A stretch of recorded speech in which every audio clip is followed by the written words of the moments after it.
Jardines de la Reina, Cuba.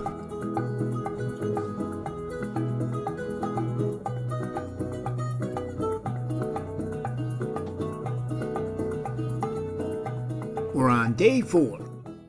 So it rained heavily the night before, giving me some concerns around visibility. The first dive was a site I mentioned in the part 2 video when we dove Rampe Taraya. The name of this site was called Black Coral 2. There's Black Coral 1 and Black Coral 2, which are different sides of a larger seamount area with a series of tall coral peaks rising above the sandy bottom at around 90 to 100 feet. We hit the water around 7:30 a.m. and headed down one side to roughly 85-90 feet. This was a preset site where the crew feeds speared lionfish to the sharks. This has controversy associated with it as it does alter the animal's behavior, but like with the crocodiles from the day before, it's what they do here.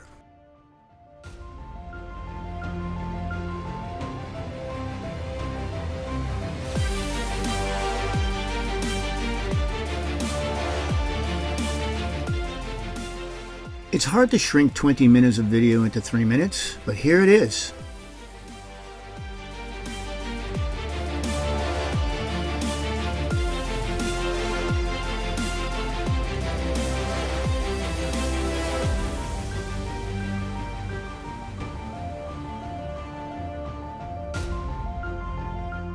Watch their reaction when they feel and hear a spear pole hitting something.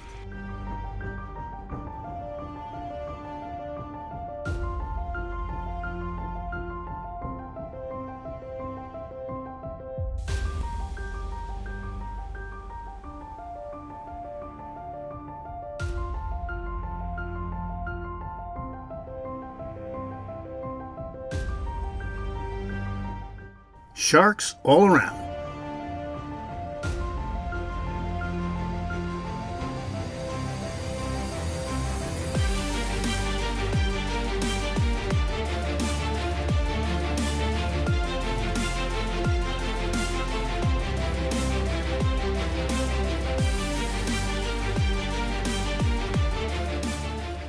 Now I understand why on previous days the sharks were so animated. It was on a day when one of the other tenders did the Black Coral 2.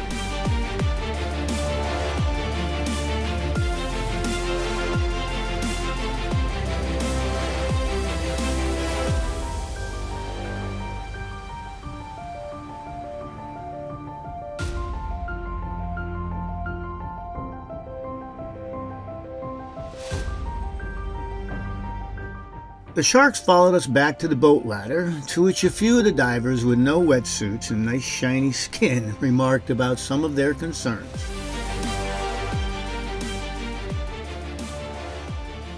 Yum yum yellow. On our second dive we went back to the 5 Seas. I'm not sure why when there were other dive sites available. I know we had some weather issues the night before, but who knows? We never asked. The 5 Seas was one of my favorite sites. It's the only one we visited that had a wreck. We again followed along the reef wall past the tarpon.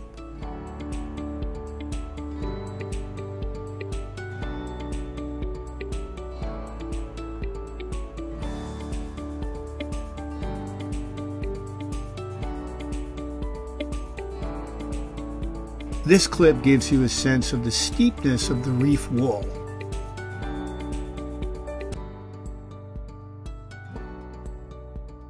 As I mentioned in the previous video, this small 30 to 40-year-old wreck of a fishing boat is located at the intersection of 4 steep reef walls.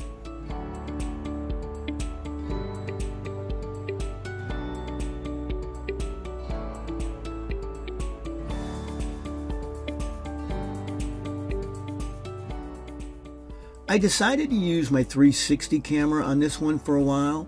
It does give you a better overall sense of the 4 canyon reference I made in the video from day 2.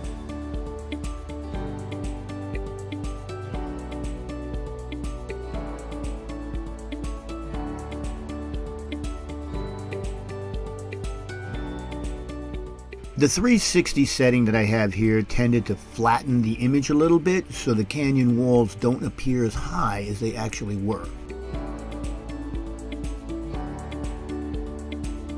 This is the exact moment this photo was taken. Thanks, Dan.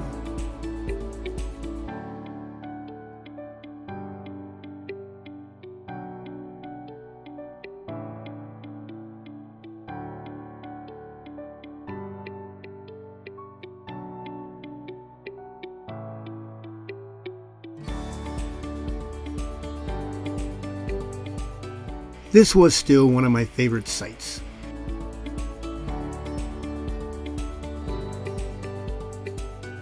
We headed south and then west for a relatively long boat ride as the JA3 was again being moved back to the original mooring on the west side of Cayo Anclitas.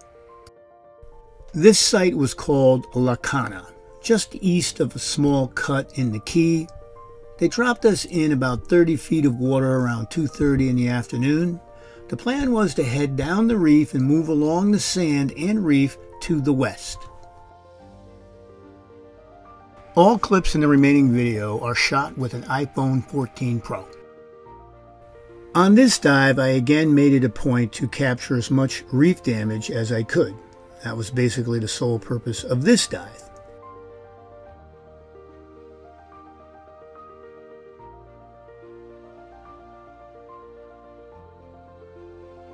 As it happened, there were only a couple of sharks and no large grouper. Only made sense, we were pretty far from where we dove for 3 days.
Hopefully this dive gives you a small sense of what the Jardines were like prior to bleaching of 2022 and 2023.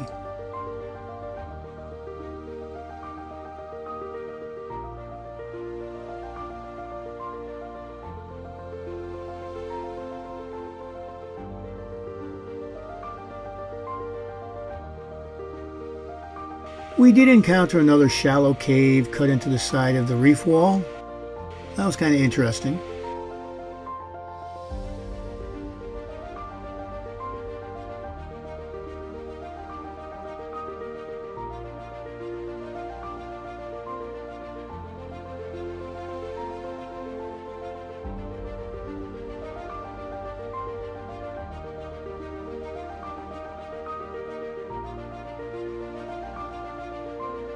Nothing like watching a tussle over mating rights.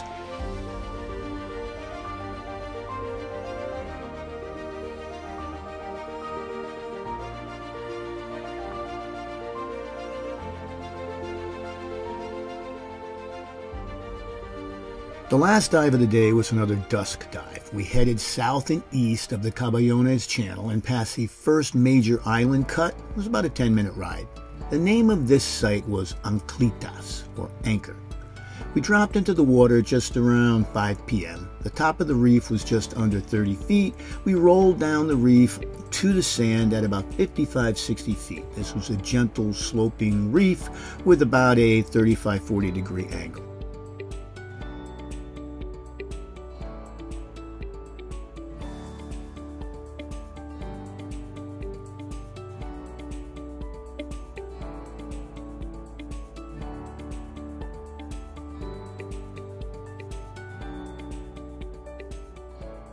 Again, I was trying to video as many different coral and sponges as I could, like this orange elephant ear sponge. At this time of day, the differences in light and dark can be more dramatic. I was really hoping to capture some of the major color contrast in the coral and the surrounding darker areas, and see some fish.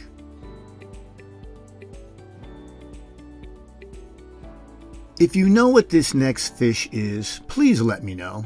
It was clearly preparing to sleep, so I shut my lights off not to disturb it.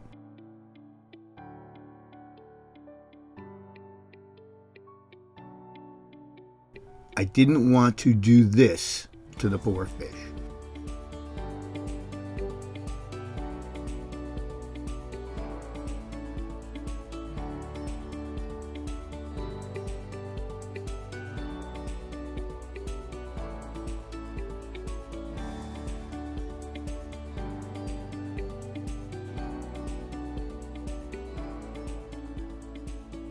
Because of the drop in light and viz, I opted to move up the reef to about 35-40 feet to hopefully help improve video and catch more of the reef.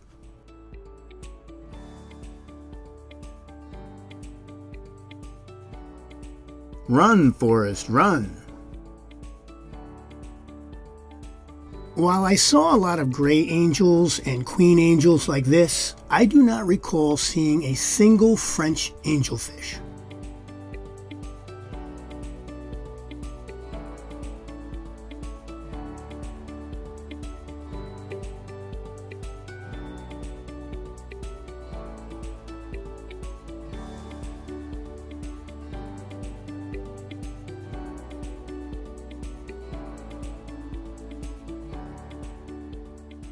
Forrest didn't run far enough.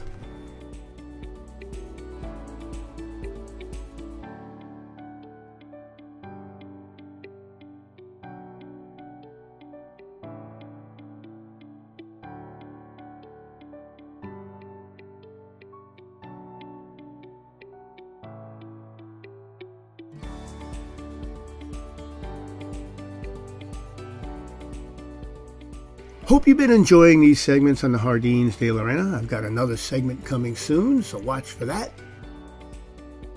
As always, stay safe, have fun, and my friends, go explore, get wet,